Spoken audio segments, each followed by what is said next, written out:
Alright, hello there. We're doing a quick little review on a UTV power wheel, and a quick little mod that we did to upgrade it so it goes a little bit faster. So here's the stock battery. It's a 12 volt 12 amp battery. Looks like to be a really good decent battery, that's for sure, but it wasn't quite fast enough for my daughter.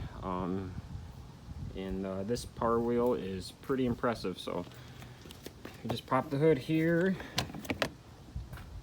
and we got this little adapter, which I got another spare one right here.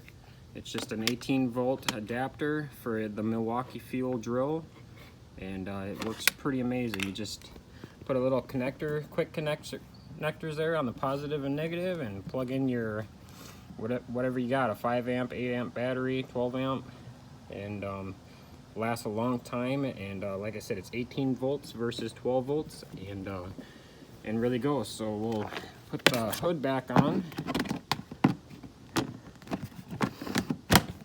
and then move this out of the way.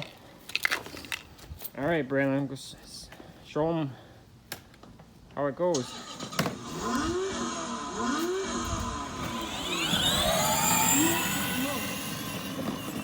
As you can see, it's a lot faster than the stock 12 volt.